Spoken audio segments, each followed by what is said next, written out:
Yo guys, what's up? It's Inflexxius. Today we're playing Jax into Akshan top. Pretty good matchup for Jax, although I do int it a little bit. But you know what? It's fine. We call them learning experiences. Learning for me and learning for you guys. So, level 1 you don't want to mess with Akshan. He does a lot of damage. He's a really strong early game champion and he will mess you up if he gets to free hit you. So you just chill, get the CS that you can. You can't, he's not a champion like, there are a few champions that you can jump onto level 1 with Q and mess up.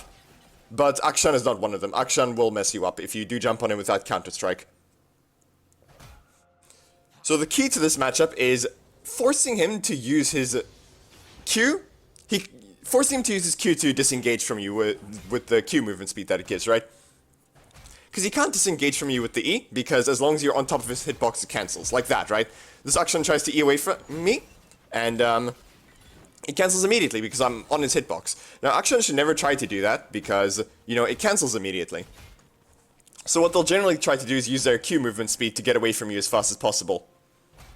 And if you don't force them to use their Q on disengaging from you, then when you're running away, when you're backing off, then they're going to use their Q to keep up with you and basically trade back on you really hard as you're trying to disengage. Here, disengage again. You see, I keep on him, I keep beating on him, and forces him to use his Q to disengage. You basically jump on him and just keep beating on him really hard. But if you're ever in a position where you can't do that, right? Like, for example, he's too close to his tower, then what you need to do is you need to jump on him and back off and max range E stun and disengage. Now, here, we got two really good trades on him, so we can just set up a dive here. I get creep blocked pretty weirdly on the tower, so I couldn't get into melee range on him properly. And then I try to flash out. That dying 1-for-1 there is super worth, especially since we got his ignite. But blowing flash there, really not great. I thought I'd live. I was obviously, you know, wrong about that. Now Akshan has flash advantage on us. And that's actually a pretty big deal, because, like I told you guys, if you can't force him to use his Q to get away from you, then you are going to take a lot of damage on the return trade. You see, look, this is what Akshan likes to do. He wants to try to get the return trade damage on you. Now my Q comes back, so I go on him, and then I run to the bush here. He puts a ward in it, and he just, you know, runs me down with the Q movement speed. I messed up there. If I ran directly downwards, I would have probably lived. But you see, I saw him move into this bush, so I path like I don't think he's in that bush. I path like I don't expect him to be in that bush, like I don't know. And then I jump on him and get the kill. So now we just set up a freeze. It's frozen to us, so we might as well, right? He's gonna come back with the gold that he got from the kill, right? But denying him the XP is really good here. Denying him the XP and the gold from the wave is pretty good. Because if we shoved there, he would get back to lane before we can crash it, right? So he'd get all those minions. So now he's using his Q. He's spamming Q to basically try to get the wave in. And there's Wukong, right? Now, I really don't want to jump on him, because if Wukong's there, and I die, then I'm going to lose all these minions, and that's going to be, you know, really not great for the lane, right? So, Lee Sin's getting fought in the river, I go down to help. We chase them off, no real direct fighting here. Tristana gets caught. She got caught in the mid lane, and was getting chased up towards us. I didn't notice. So I ran up, that was my bad. Look at the map. Like, it's important to look at the map. I get plated steel caps here. I force the freeze here, Akshan doesn't want me to. And you see, look, I'm staying on him. I'm making sure to keep my hitbox in him so that he can't use his E to get away. And you just run him down. Now, plated steel caps are really good into Akshan. They're really good. It's movement speed, and also they reduce a lot of his damage, because Akshan is mostly auto attack damage, right? Now here I was going to back, but then I saw Akshan down at the dragon, right? And that's something you can do, what Akshan's doing, right? Which is you kind of, if you can sack lane, pretty much, you can kind of just rage quit your lane to secure a play for the dragon, right? To secure your team the dragon with the numbers advantage. But it's really risky, because then you're feeding your lane opponent all those plates, right? It's a desperation move. You do it if you absolutely cannot lane, right? So I wouldn't recommend it, but if you have to, then you gotta, right? So, flash into the cast here, walk up so that Lee Sin and I are on opposite sides, so that she can't ult me and Lee Sin, right? Because her getting the double ult there was the only way she lives there. And we just take ourselves some more plates. So 8 plates this game, pretty good stuff. I go down here to see if I can make a play on the Kog'Maw. He's alone, we see Renata top, so hop over, and we just go here. And we just chase the Kog'Maw, we just run him down. So I go Serex this game, because honestly, it's kind of hard to itemize this game. They have magic damage that I'd like to build for in Cassiopeia and Kog'Maw. But also Frozen Heart is good, because for the Akshan, and the Kog'Maw, and the Wukong to a degree.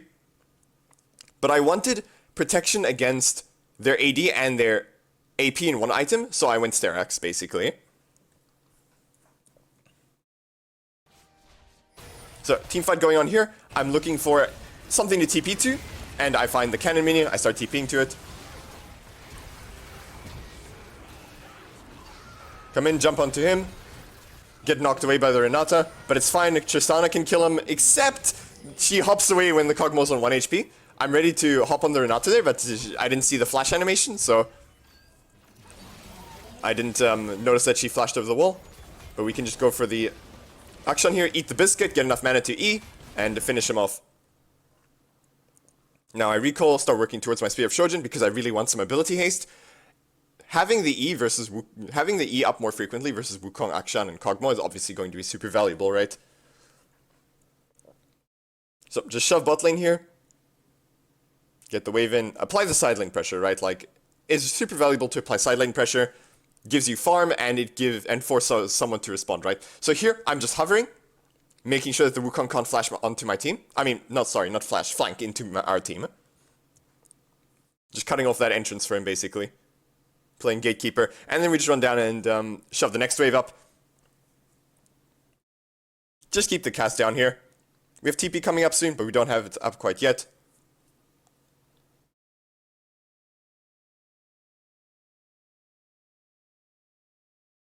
Yeah, just keep shoving waves. I don't actually want to fight the cast. I actually don't want to fight the cast, because here's the thing. Yeah, Wukong just comes and smites it off of me. I don't want to fight the cast because I don't have any MR, right? If I had gone Wits End second item, I would look to fight the Cassiopeia.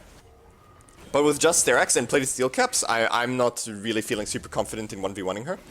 So, Blitzcrank lands a flash hook onto Cass. That's my trigger to go in, to start the TP. Jump onto the Wukong, ult, I get exhausted, I get knocked away, flash to land the stun on the Kog'Maw. Unfortunately, I do go down and we do lose the fight. I actually think that, even though it went horribly, I actually think what I did was the correct play. Because if we had proper follow-up, we win that, right? I think we win that at least. If you guys look at the replay, if you guys look at what was happening there, Rumble went and chased the Akshan, and Tristana was just kind of doing a little dance in Cassiopeia's miasma.